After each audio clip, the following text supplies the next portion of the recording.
ಎಲ್ರಿಗೂ ನಮಸ್ಕಾರ. Welcome to Sandhya Shetty's kitchen. ಇವತ್ತಿನ ವಿಡಿಯೋದಲ್ಲಿ ಸಿಂಪಲ್ ಆಗಿ ಒಂದು ಎಗ್ ರೈಸ್ನ ಪ್ರಿಪೇರ್ ಮಾಡ್ತಾ ಇದ್ದೀನಿ.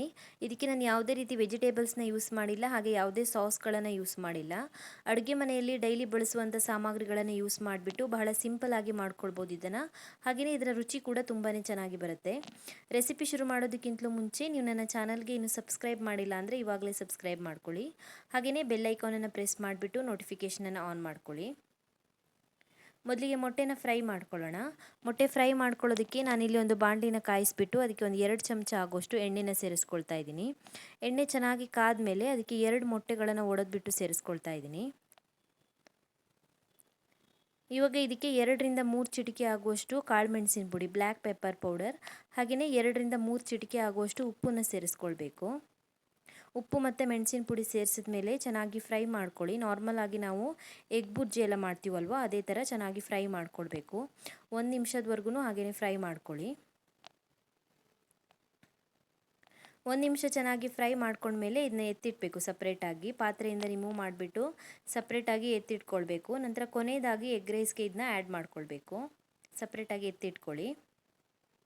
ಎಗ್ ರಿಮೂವ್ ಮಾಡಿದ ನಂತರ ಅದೇ ಪಾತ್ರೆಗೆ ಮತ್ತೆ 4-5 ಚಮಚ ಆಗೋಷ್ಟು ಎಣ್ಣೆನ ಸೇರಿಸ್ಕೊಳ್ಬೇಕು. ಇವಾಗ ಇದಕ್ಕೆ 1 ಚಮಚ ಆಗೋಷ್ಟು ಚೆನ್ನಾಗಿ ಹೆಚ್ಚಿರುವಂಥ ಬೆಳ್ಳುಳ್ಳಿ, 1 ಚಮಚ ಆಗೋಷ್ಟು ಚಿಕ್ಕದಾಗಿ ಹೆಚ್ಚಿರುವಂಥ ಶುಂಠಿ, ಹಾಗೆಯೇ 3 ರಿಂದ 4 ಕಟ್ ಮಾಡಿರುವಂಥ ಹಸಿಮೆಣಸಿನ್ಕಾಯಿನ ಸೇರಿಸ್ಕೊಳ್ತಾ ಇದ್ದೀನಿ.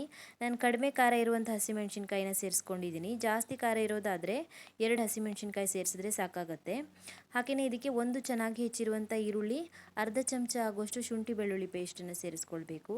ಹಾಗೆಯೇ 3-4 ಚಿಟಿಕೆ ಆಗೋಷ್ಟು ಉಪ್ಪನ್ನು ಸೇರಿಸ್ಕೊಂಡು ಒಂದು 2 ನಿಮಿಷದವರೆಗೂ ಚೆನ್ನಾಗಿ ಫ್ರೈ ಮಾಡ್ಕೊಳ್ಬೇಕು. 2 ನಿಮಿಷ ಫ್ರೈ ಮಾಡ್ಕೊಳ್ಳಿ. ಚೆನ್ನಾಗಿ ಫ್ರೈ ಮಾಡ್ಕೊಂಡ ನಂತರ ಎಲ್ಲ ಐಟಮ್ಸ್ನ ಈ ರೀತಿ ಬದಿಗೆ ಮಾಡ್ಕೊಳ್ಳಿ. ನಂತರ ಇದಕ್ಕೆ ನಾನು ಇನ್ನೊಂದು ಮೊಟ್ಟೆನ ಸೇರಿಸ್ಕೊಳ್ತಾ ಇದ್ದೀನಿ. ರೈಸ್ಗೆ ಮೊಟ್ಟೆ ಫ್ಲೇವರ್ ಚೆನ್ನಾಗಿ ಬರಲಿ ಅಂತ ನಾನು ಇನ್ನೊಂದು ಎಕ್ಸ್ಟ್ರಾ ಮೊಟ್ಟೆನ ಆ್ಯಡ್ ಮಾಡ್ಕೊಳ್ತಾ ಇದ್ದೀನಿ. ಇವಾಗ ಇದಕ್ಕೆ 3 ಕಪ್ ಆಗೋಷ್ಟು ಅನ್ನನ ಸೇರಿಸ್ಕೊಳ್ತಾ ಇದ್ದೀನಿ. ಬೇಯಿಸಿರುವಂಥ ವೈಟ್ ರೈಸ್ನ ಸೇರಿಸ್ಕೊಳ್ತಾ ಇದ್ದೀನಿ. 3 ಕಪ್ ಆಗೋಷ್ಟು ಸೇರಿಸ್ಕೊಂಡಿದ್ದೀನಿ. ಹಾಗೆಯೇ ಅನ್ನಕ್ಕೆ ಎಷ್ಟು ಉಪ್ಪು ಬೇಕಾಗುತ್ತೋ ಅಷ್ಟು ಉಪ್ಪನ್ನ ಸೇರಿಸ್ಕೊಂಡಿದ್ದೀನಿ. ಹಾಗೆಯೇ ಒಂದು 1/4 ಚಮಚ ಆಗೋಷ್ಟು ಕಾಳು ಮೆಣಸಿನ ಪುಡಿನ ಸೇರಿಸ್ಕೊಳ್ತಾ ಇದ್ದೀನಿ. ಚೆನ್ನಾಗಿ ಮಿಕ್ಸ್ ಮಾಡ್ಕೊಳ್ಳಿ. ಚೆನ್ನಾಗಿ ಮಿಕ್ಸ್ ಮಾಡ್ಕೊಂಡ ನಂತರ ಇದನ್ನ ಮುಚ್ಚಳನ ಮುಚ್ಚಿಬಿಟ್ಟು ಬೇಯಿಸ್ಕೊಳ್ಬೇಕು. ಮುಚ್ಚಳನ ಮುಚ್ಚಿ ಬೇಯಿಸೋದ್ರಿಂದ ನಾವು ಒಡೆದು ಹಾಕಿರುವಂಥ ಎಗ್ ಚೆನ್ನಾಗಿ ಬೇಯುತ್ತೆ. ಹಾಗೆಯೇ ರೈಸ್ಗೂ ಕೂಡ ಎಗ್ದು ಫ್ಲೇವರ್ ಚೆನ್ನಾಗಿ ಬರುತ್ತೆ. ಒಂದು 2 ನಿಮಿಷ ಮುಚ್ಚಳನ ಮುಚ್ಚಿಬಿಟ್ಟು ಬೇಯಿಸ್ಕೊಂಡಿದ್ದೀನಿ. ನಾವು ಒಡೆದು ಹಾಕಿರುವಂಥ ಎಗ್ ಚೆನ್ನಾಗಿ ಬೆಂದಿದೆ. ಹಾಗೆಯೇ ರೈಸ್ಗೂ ಕೂಡ ಎಗ್ದು ಫ್ಲೇವರ್ ಚೆನ್ನಾಗಿ ಬಂದಿದೆ. ಇವಾಗ ಇದನ್ನು 2 ರಿಂದ 3 ನಿಮಿಷದವರೆಗೂ ಓಪನಲ್ಲಿ ಇಟ್ಬಿಟ್ಟು ಚೆನ್ನಾಗಿ ಫ್ರೈ ಮಾಡ್ಕೊಳ್ಬೇಕು. ಹೈ ಫ್ಲೇಮಲ್ಲಿ ಇಟ್ಕೊಂಡು ಚೆನ್ನಾಗಿ ಫ್ರೈ ಮಾಡ್ಕೊಳ್ಬೇಕು ಓಪನಲ್ಲಿ ಇಟ್ಬಿಟ್ಟೆ. 3 ನಿಮಿಷ ಹೈ ಫ್ಲೇಮಲ್ಲಿ ಚೆನ್ನಾಗಿ ಫ್ರೈ ಮಾಡ್ಕೊಂಡಿದ್ದೀನಿ. ಇವಾಗ ಇದಕ್ಕೆ ನಾವು ಆಲ್ರೆಡಿ ಫ್ರೈ ಮಾಡ್ಕೊಂಡಿರುವಂಥ ಎಗ್ ಹಾಗೆಯೇ 1/4 ಕಪ್ ಆಗೋಷ್ಟು ಚೆನ್ನಾಗಿ ಹೆಚ್ಚಿರುವಂಥ ಕೊತ್ತಂಬರಿ ಸೊಪ್ಪನ್ನು ಸೇರಿಸ್ಕೊಂಡಿದ್ದೀನಿ. ಚೆನ್ನಾಗಿ ಮಿಕ್ಸ್ ಮಾಡ್ಕೊಳ್ಬೇಕು. ಚೆನ್ನಾಗಿ ಮಿಕ್ಸ್ ಮಾಡ್ಕೊಂಡ ನಂತರ ಮತ್ತೆ ಹೈ ಫ್ಲೇಮಲ್ಲಿ ಮತ್ತೊಂದು 2 ನಿಮಿಷದವರೆಗೂ ಚೆನ್ನಾಗಿ ಫ್ರೈ ಮಾಡ್ಕೊಳ್ಬೇಕು. ಎಗ್ ಫ್ರೈಡ್ ರೈಸ್ ಕೊನೆಯದಾಗಿ ಫ್ರೈ ಮಾಡ್ಕೊಳ್ಳೋದ್ರಲ್ಲೇ ಇರುತ್ತೆ ಅದರದ್ದು ಟೇಸ್ಟು.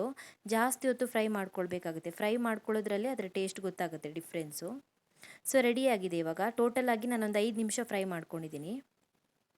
ಸರ್ವ್ ಮಾಡೋದಕ್ಕೆ ರೆಡಿಯಾಗಿದೆ. ತುಂಬಾ ರುಚಿಯಾಗಿ ಬರುತ್ತೆ. ನಾನು ಯಾವುದೇ ವೆಜಿಟೇಬಲ್ಸ್ ಸಾಸ್ ಏನೂ ಹಾಕಿಲ್ಲ, ಆದರೂ ಕೂಡ ರುಚಿ ತುಂಬಾ ಚೆನ್ನಾಗಿ ಬಂದಿದೆ. ಟ್ರೈ ಮಾಡಿ ನೀವು ಕೂಡ ಒಂದ್ಸಲ. Thank you for watching my video. ನಿಮಗೆ ಈ ವಿಡಿಯೋ ಇಷ್ಟವಾಗಿದ್ದರೆ ವಿಡಿಯೋಗೊಂದು ಲೈಕ್ ಕೊಡಿ, ಹಾಗೆಯೇ ಕಮೆಂಟಲ್ಲಿ ತಿಳಿಸಿ ಹೇಗಿದೆ ಅಂತ. ನೀವು ನನ್ನ ಚಾನಲ್ಗೆ ಇನ್ನೂ ಸಬ್ಸ್ಕ್ರೈಬ್ ಮಾಡಿಲ್ಲ ಅಂದರೆ ಇವಾಗಲೇ ಸಬ್ಸ್ಕ್ರೈಬ್ ಮಾಡ್ಕೊಳ್ಳೋದನ್ನು ಮರಿಬೇಡಿ.